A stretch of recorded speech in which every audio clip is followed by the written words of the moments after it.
Welcome to my channel. This is You Too Can Be Great, and baby, I thought I saw it all. I didn't think that they could even come up with another city here that they could put on it for Real Housewives and come up with a show, but apparently they can, because we saw season 1, episode 1, Real Housewives of Salt Lake City in Utah, and I don't know. I slept on Potomac initially when I first started. I didn't review season 1 through 4, and then season 5 it got good. So I don't want to sleep on this entire season at all, because I think, judging by what I have seen, because you know Potomac started off with saying we don't fight, we don't do anything wrong, we want to be posh and bougie, sips tea with one, with our pinky up. We don't do that. Salt Lake City starts off by telling us that there are Mormons. They are huge religious fanatics. And me and religion, we don't get along. In my spirit, I said it and I said it again, religion is a concept, it's a social construct, okay? And everybody who is sit there trying to shove religion down my throat starts making up their own rules as time goes by. I know who I am. I'm the daughter of the Most High. I know what I'm supposed to do. I know my purpose. I know I am a Hebrew Jew. I know who I am as an Igbo person, descendant of the Judah tribe, primarily from Benjamin and Ephraim. I don't want to sit up here and claim a specific religion, because I don't think that that's how life was supposed to be in the first place. I think that religion has been a cause for countless wars and murders, and an excuse to behave stupid or tell somebody in this world what they can and cannot do based on your personal judgments and how you feel about life and your own personal perceptions about what you think the human beings are supposed to do while they're on this earth. So I'm not going by it. But when I think of Utah, I think of Warren Jeffs. Follow the prophet, the man who's currently in prison for marrying 20-something, same old, 16-something-year-old girls, because he said that the way to heaven is for him to have as many wives as possible. And he's now in prison because he was caught doing a lot of pedophilish things that you're not supposed to do, because what? The power went to his head while he was trying to tell people what to do in this religion called fundamental Christianity.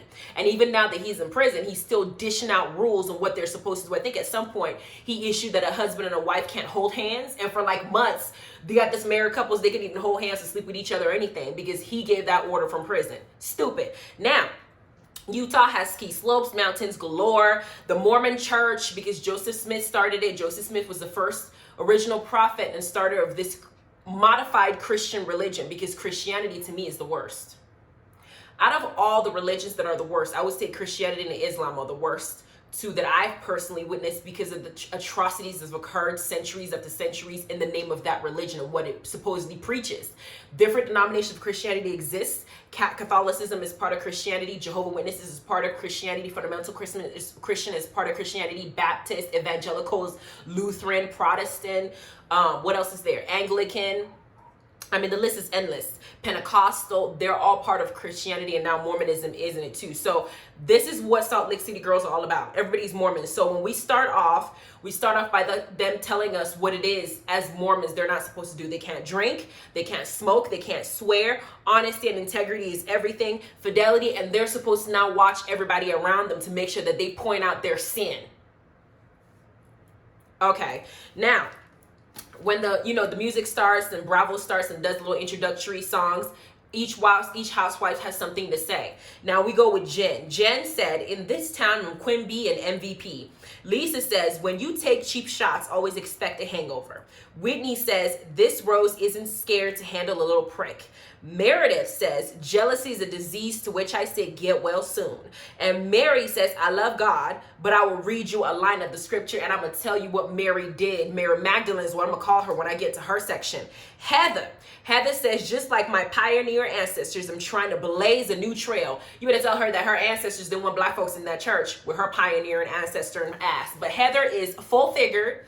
She does not look like the typical housewives that we'll be having in all these episodes. She is not plucked and sucked and trimmed. She is a full woman who didn't have 3 kids, and she is happy to show her voluptuous self with her titties sitting high and gorgeous.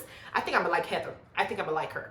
Now, we get to the beginning of the episode, and it's Jen's chalet. Jen's chalet is like a massively wood log. I think of a log cabin when I see it. It's just magnified, because all you see is this big ass wood house, and all you see is a bunch of mountains surrounded by snow, which I thought was absolutely beautiful as far as scenery wise. But hell, you be snowing 6 months out of the year. You would be skiing 6 months out of the year. Maybe that's not too bad. Hell, cold air clears up my skin. Who knows? But Utah has a beautiful surrounding. Like, the area is beautiful. The people themselves, though, they got issues. Janet is Tongan, Hawaiian, and Chinese, but apparently in Utah she's black, because Utah is notoriously white. Notoriously, if we talk about political wise, they're Republican. They, they're the conservatives that think that they're conservatives, but they're not conservative at all. They like to give that image, but deep down, like I said, religion makes people do crazy things because they don't practice what they preach. And I'm gonna tell you what I mean by that as I keep going. But we get to Jen's chalet, her wood home in the mountain area. Her husband is a coach. He's a black man. They have 2 sons together, Omar and Sharif. Sharif is older, Omar is the younger. They met when they were in college, when she did not have plastic surgery. When the picture that she had of her when they met in college, I thought she was gorgeous. She's absolutely beautiful. Now, she seems like, the way that she talks and acts, you would think that she's trying to imitate Kim Kardashian. Everything that they have spent telling our culture is not a good thing. It seems like all these Hollywood people are now doing. She got the oversized lips, not like black folks got oversized lips. I mean, I have pretty thick lips, but they're not oversized. They fit my face. I have the nose that people try to get, cut and plucked to. I was born with this, okay? But I remember way back when people used to say that those features are just over exaggerated. Your head's too big, your nose too big, your lips is too big, your ass is too wide, and I have a lot of it too. Now, I'm looking at all these people when they get rich and they get a lot of money, all you see is Botox phenomenon. Like, it's just like they don't even look the same way they look when you first met them. That picture when she was younger is not the same person I'm looking at today. But her husband and her love each other. Her husband is a Muslim, and when she married him, she was a Mormon. She had the audacity to go to a Muslim man and said, "You convert to my religion." Girl, I don't even think I could even do something like that ever. But it ended up being the case where she found out that Mormons did not allow African Americans to even associate, because their God told them that black folk couldn't possibly love the Lord. So they couldn't like black folk in that religion until after 1970s. And when she realized that she was following a religion that discriminated against skin color, she said, "No, I can't follow this. Obviously, y'all are still living in some archaic religion. Is only based on how you feel and what you think, not necessarily what's written in the scripture, the Book of Mormon. So I'm going to just go ahead and convert to Muslim or to Islam. So assalamu alaikum." That's what she said. So I'm happy for her. Her husband seems a little bit, I like her husband because he's not like displayed as a macho type man. The husband seems a little bit like he has some flamboyant traits about him, and I like that he doesn't give that stereotypical idea of a man who doesn't act feminine in certain ways of what's considered to be feminine from a social standpoint. Because I had an English teacher who would snap his fingers, stand like this when he's talking to us, and we found out that he's married to a math teacher, and she was the one that's like the strength, and he's the one that looks a little bit more, let me come and talk to you. So I like that dynamic. So it was good. The next we meet Heather, who I said I'm gonna like because she's the voluptuous, sexy girl that's just, she's round all around. She reminds me of Monique. And she loves herself and all her thick curves. She done got some work done to her lips, though, but it's not as bad as Kim from Real Housewives of Atlanta. She still looks, it still looks good on her. Heather goes to the beauty lab and laser. She has a few, I talk about her, her bones. She has 3 kids, and she's a Mormon pioneer, like I said, and she follows the Mormon doctrine, except she was married right after college. She was a virgin, as she said later. She had 3 kids, and she got divorced 5 years ago. In the Mormon religion, it is forbidden for you to divorce your husband in any way, shape, or form. So technically, when you end up in a divorce, they tend to excommunicate you because apparently you can't come to the church if you have a divorce. See, this is what I mean by people making up their own rules. The scriptures does not have anything from the scriptures from the Dead Sea Scrolls. The Dead Sea Scrolls that I discussed in my book, Unleashed, that talks about all these different religions, all these different things that they have had people trying to embrace over the years by Adiya Bat-Tziyon, available on Amazon, Kindle, and paperback. I explained what was written in the Dead Sea Scrolls. When it comes to marriage, the only thing they said is you need to be faithful to your husband. Your husband needs to be faithful to their wife. Husband, you need to love your wives and take care of them, provide for them. Women, you need to be a helper, support your husband. It doesn't say that, you can't work or anything, or that you have to be submissive and be at home to the point where you don't have a voice. But it explains marriage as a way of you working together, okay, to accomplish a goal of building a family. In the case of a divorce, the rule says The husband cannot now go back into the bed with his wife or his ex-wife now. If you break up with her, you cannot go and touch her. And that's supposed to be the punishment for you making such a hard decision. It didn't say kick them out of the tabernacle or kick them out of the church, but all these people just go on and making their own rules and try to be strict because apparently Mormon, you can achieve perfection according to what they said, which is complete bullshit. We are flawed human beings. We're born into this world with sin, child. You are never going to be perfect. But she loves everything Mormon. The Mormon is against Heather. She likes swearing. She likes smoking. She likes drinking. She loves rap music. She likes homosexuals and child. She loves black men. Everything that the Mormon church is not okay with, she wants. And that's what she vibes to. This is where her spirit is telling her to go. So, of course, she wouldn't fit into the mold that they want to. So when she got to divorce, then, hey, she got divorced. Now, we get to Meredith's house. This episode, it was Meredith's birthday party, right? And she's married to her husband, Seth, and they have 3 children. One of her children, 21-year-old son, Brooks, is clearly gay, okay? His makeup was on point. His lip gloss was on fleek. Hell, he does his mom's makeup. He seems like a pretty nice guy. The family seems to work. The father was very accepting of his son. That is their family dynamic. They moved from Chicago to Utah, and it seems like Utah, as crazy Mormon as they are, I would think that if they met someone who is gay, like Brooks, or with the makeup and everything like that, that they would judge him harshly. But according to Meredith, Chicago is a little bit more blunt and brutal in their articulation of things, whereas in Utah, like I said, with shady conservatives that will smile in your face and talk shit behind your back, she said at least up front, they're nicer. You don't know what they're saying about you behind your back. You don't know what they're doing, but at least in your face, they'll be nice to you and they'll just be nice nasty, okay? And she prefers that apparently. They go up to the mountains, they're walking. She is Jewish. She's been married for 20-something years. She's in Utah because she has a jewelry design business. She makes jewelry for all these famous stars, Charlize Theron and multiple other people. And while they're hiking, her husband now tells us in the confessional that he is overworked and he wants some more ass. And she needs to give up that ass. He tells us, and she says, oh, honey, that's just rude. But hey, he wants some ass, girl. Give him some. Now, we get to Lisa's house. Lisa is married to John. She is Jewish by heritage, Mormon by choice. Why? Jewish means Jew-like. And a lot of people who claim that they are Jewish are what we call Ashkenazi Jews.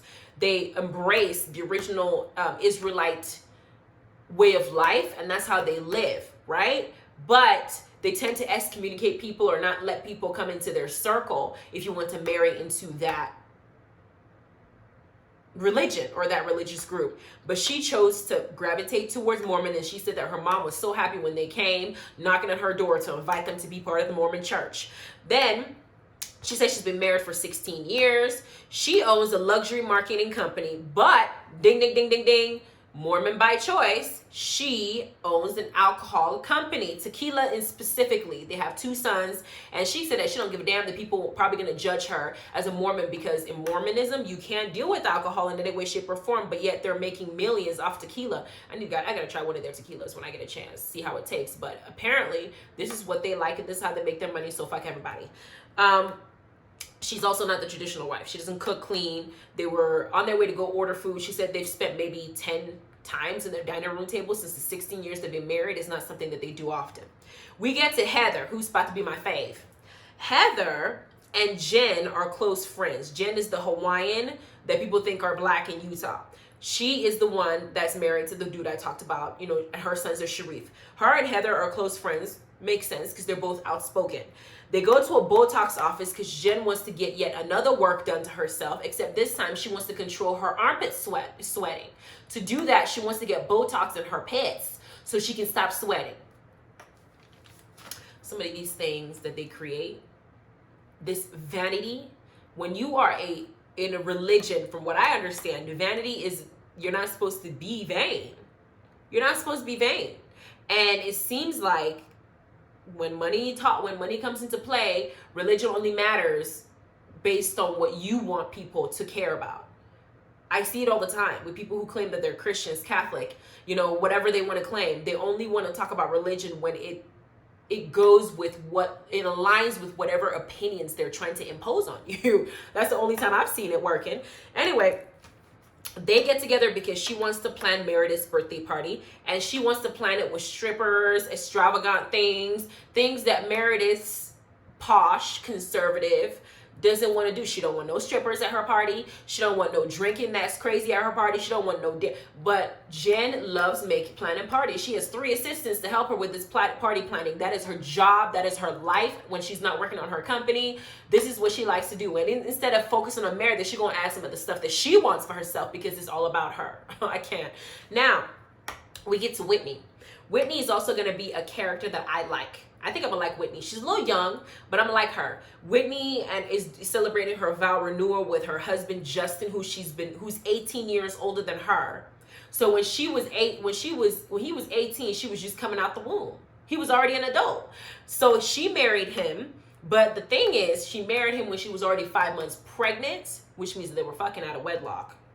And no, they were fucking out of wedlock, those two, but he had a different wife and she had a different husband, and they were fornicating, fucking, and having, and she got pregnant in it.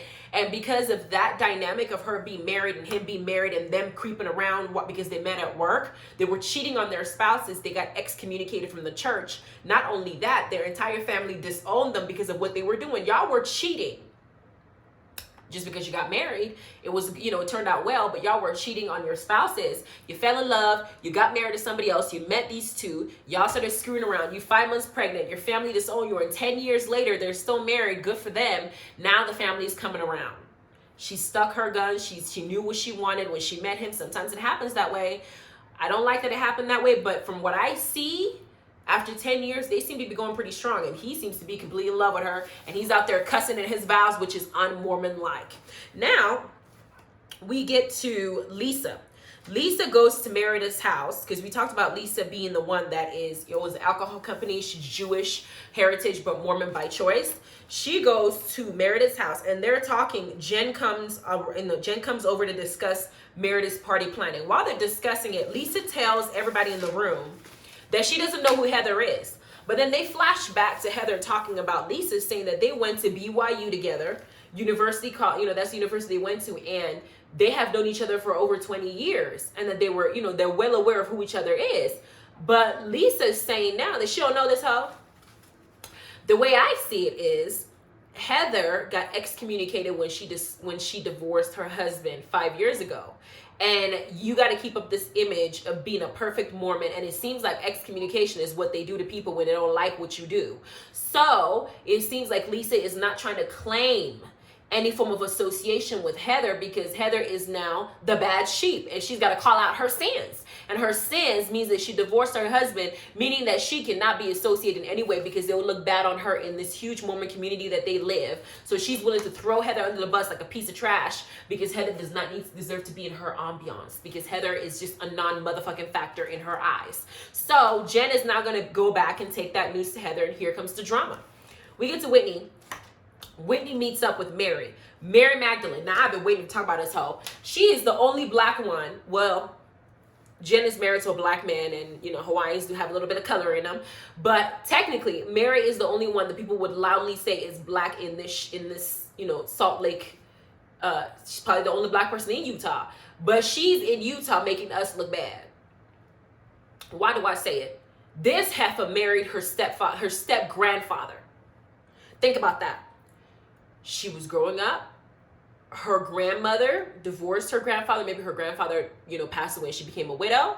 She then married another man who's not blood related to her, but at some point her grandma was fucking this man. Then apparently when the grandmother passed away, the grandmother in her will put in there that she hopes that when she passes away, the grandfather would now marry one of her granddaughters because she feels like they will take good care of him. I don't know if grandmama said this because she just don't want her man to be stuck and nobody can take care of that man, that she was willing to put her daughters in the mix, like, hey, her granddaughter, like, hey, please marry him just so I know somebody take care of my man when I'm gone. But here it is, and she said that it was the best thing that the grandmother had done because she'd been married to this man for 21 years. The only thing I can think about is no amount of money on this earth can make me do something that crazy. Why? Because I'm very visual in my mind, the way that I see things. When y'all are getting freaky in the bed, what does he say? Call me Big Papa. Call me Grandpa. Yes, call me step grandpa. Do you like it when grandpa does this to you? And she's just like, yes, grandfather. Because I would think that when he was married to the grandma, she was calling him granddad. Granddad now is now your daddy or your zaddy, and now he's now. It's just too much. That's just nasty. That tongue has been down your grandmother's woo-woo, and now you about to put that in your mouth? Girl. And she said that she is the first lady at her church. I bet she's the first lady at her church because she got to be at the top to convince people to be cool with this craziness. What in the crazy, backwards, some like, I don't even know. This is the type of stuff you see like when people are inbred. Like, how on earth did this even work? But she married him. And she's unapologetically, I mean, you're not supposed to have sex with your dad. You're not supposed to have sex with your grandparents because you're swapping souls. The fact that your grandmother was married to this man at some point means that she was fucking him. And now that you're screwing him, you're swapping souls with the same spirit that was in your grandma. I just can't, my mind is very picturesque. So I can't see how someone in their right mind would even think this is okay. I don't care if it's your step grandfather, if y'all ain't related by blood, he was married to somebody. It's like me going to date my sister's ex-husband or brother, or my sister's ex-husband or my aunt's husband. It's just, it's weird. It's too close to home. It's too close. What if grandma had a baby by him? Would she still want you guys to be married after she gone, just so somebody can take care of him? He could stay in his house and you could just make sure you got some food and cook for him and make sure his house is cool. You didn't have to marry him to take care of him, girl. But what do I know? But Whitney meets up with Mary Magdalene, and she also lets us know that everybody in Utah knows that whole story because, hell, I mean, the only black folk in town, let's know their scandal. They're over here making us look like, I mean, only in Utah can you see something like this, because in Utah is where they have plural marriages. Utah is where you see the fundamental Christians, of course, Mormons. Utah got some crazy ass shit going on. You can have cousins marry. I mean, you can have somebody who's 12 years old, apparently in the fundamental Christian religion, being engaged to somebody who's 60 something years old. I see some crazy shit, but girl, this one is on Real Housewives, okay? Now, while they're sitting there eating, Whitney and Mary get a text from Jen inviting them to Meredith's party. And Mary gives us a little bit of tea. She says that her and Jen kind of fell out, and they flash back to them being cool as friends, but they fell out. And the way that Mary tells it, she says that she is very sensitive to hospital stank. So when she smells anything hospital related, which I'm very sensitive to hospital smells, not necessarily that I can't stay in a hospital, it's just because I keep thinking, gosh, are we here to die? It's just me. But my thing is, she's so sensitive to it that when she smells it, she's like ready to, she wants to gag. Now, she knew that Jen's aunt was in the hospital and has been for some time, and that is a very sensitive situation for Jen because Jen's auntie is like a mother to her. And they just found out that she got to get her legs amputated, both of them, not just one. So when she came back and she was around Mary went and then told people that Jen smells like hospital and that Jen's house smells like hospital.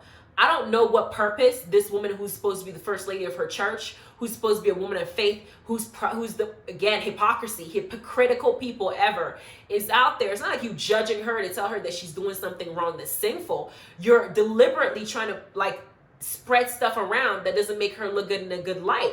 How is telling people that she smells like hospital, how is it beneficial? I don't understand the purpose of that. Why would you even say that is my point, unless you're trying to start some mess or talk shit about somebody behind their back, because you didn't say that to her face, as we find out later. But apparently Jen took it seriously. She took it offensive, which I would too. Like, bitch, we're supposed to be friends. Why are you telling people this, right? When you know what I'm going through, you know why I'm at the hospital. It's important. Why does that matter? Why would you take that as a piece of information to go and perpetuate people because you just want to talk some shit? So I'm just saying, religious fanatics. But she ends up getting invited to a party. In the confessionals, Jen says that she didn't want to invite Mary to the party, but Meredith gave her a list of people she wants at her birthday, and Mary was one of them. So that's why she just had to do it anyway. Then we get to Jen's house while she's preparing for the party.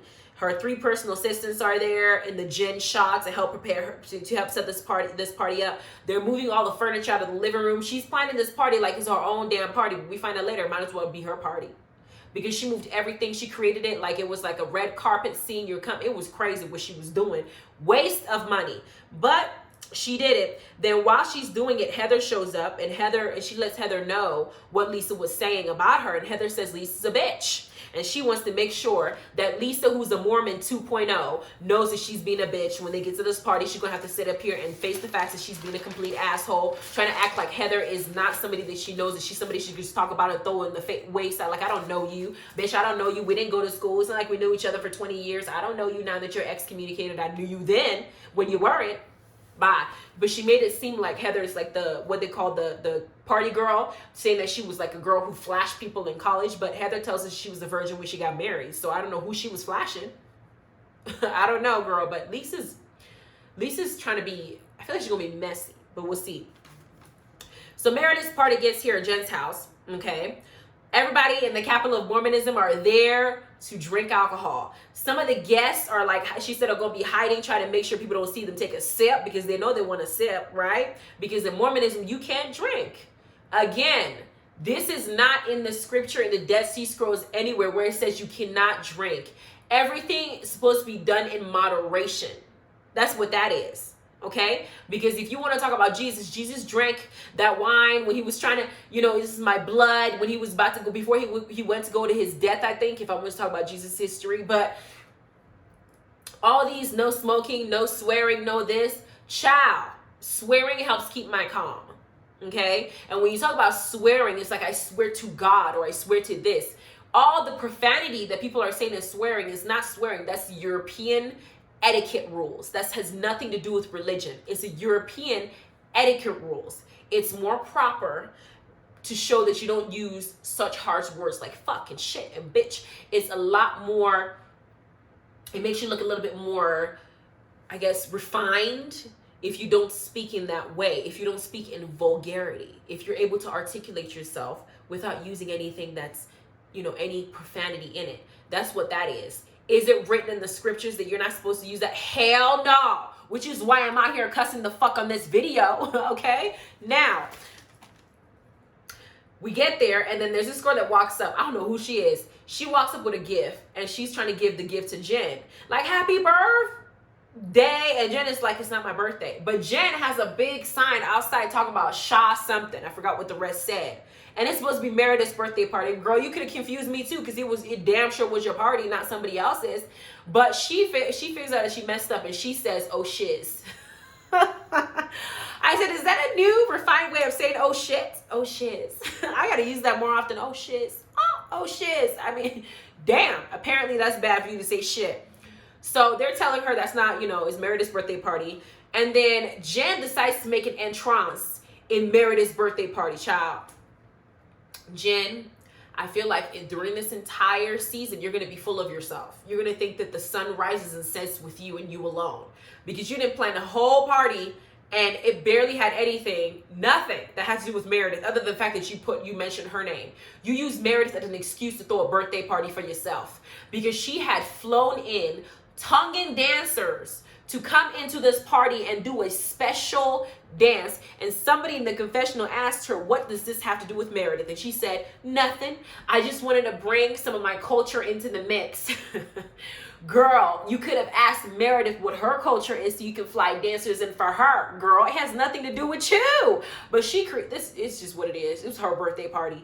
But then we keep going. And then Heather's in the corner saying that she's going to wait for Lisa to come and address her.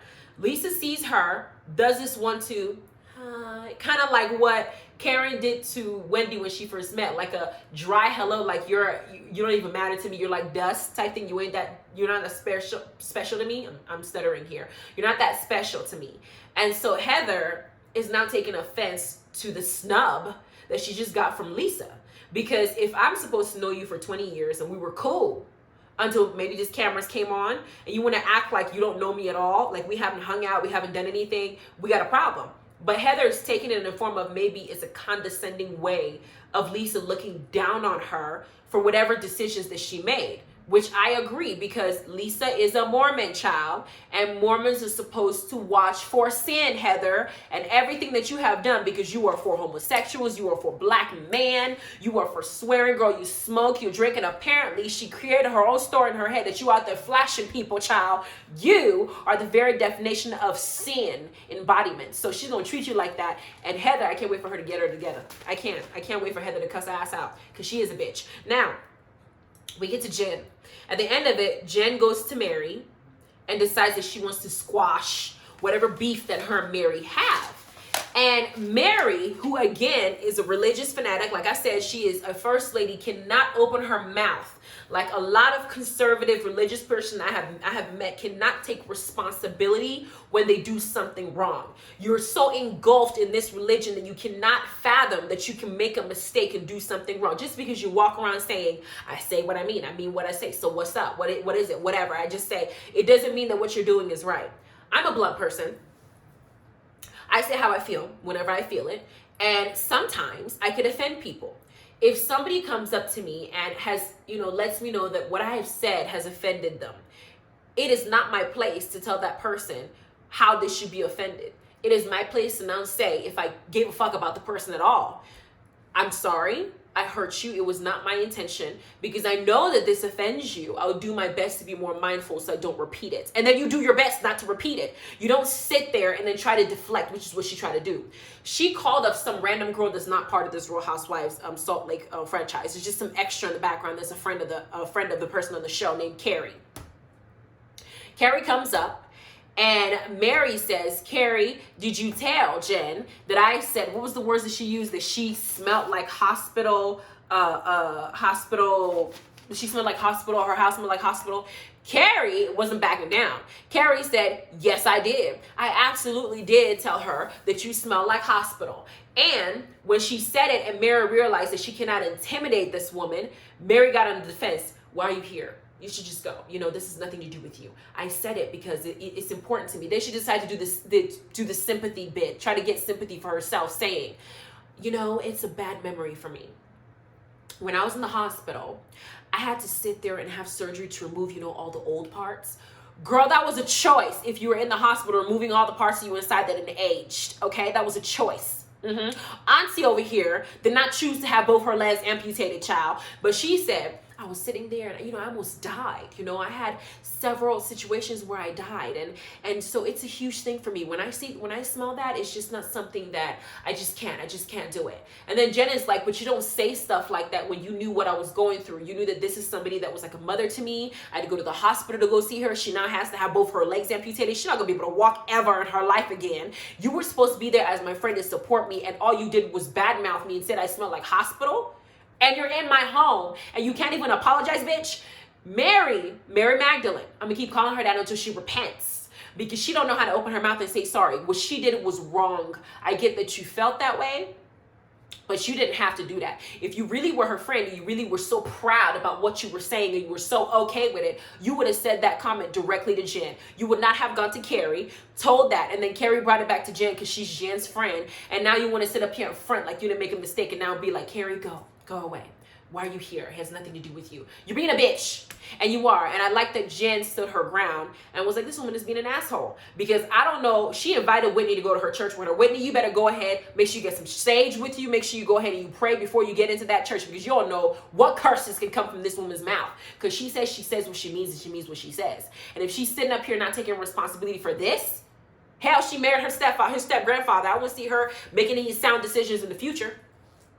I don't trust that hoe. So y'all need to watch your back, because they showed us what's going to happen the remaining of the season. Mary don't even know she's black. Jen had to remind her that she's black. And Mary was the one telling Jen not be ghetto. I can't wait. Heather is going to now go after Lisa and tell Lisa that Lisa needs to go ahead and get her head out her ass and understand that she's not going anywhere, sin and all. She's going to stand here as a sinner who had a divorce. She's not glorifying the divorce, but it is what it is. And she's going to sit here with her thick ass, and she's going to let people know that she is not going to leave Utah's Mormon state. Oh, these religions. religions. Do you see how big those churches are? These are like mega churches. Who is paying for all these things? Churches don't need to be that big. Child, for real. But I said churches are the oldest franchise. I should have owned a church because I know I'd be rich by now, because look at Jamal. Anyway, and the collection plate would be large. I'll go ahead and just guilt people into throwing all their life savings in that pot. Anyway, please like, subscribe, and notification bell. Go ahead and check out my books, Unleashed and Just Add Pepper on Amazon. I have a third one called Sage. That's the second novel to Just Add Pepper by A.S. Blaine. Unleashed is a nonfiction by Adiya Bat-Tziyon. I keep saying it and saying it over and over again. You need to know the truth of what is happening to us as a people. People are talking about the end days and what's supposed to happen. Y'all better know what's going on. Read Unleashed, educate yourself. Let me know what you think. Let me know what you think about this review. And if you want me to keep reviewing it, because I'm going to continue to watch it. I think it's going to get interesting as time goes by. I really do, because I feel like when you have a bunch of people who want to give the perception that they're this and they're that, they are more likely to break as time goes on, as we have seen with Potomac, child. So go ahead and leave your comments and let me know what you think. You guys go ahead and have a good day. Be safe, be careful. Love y'all. Bye.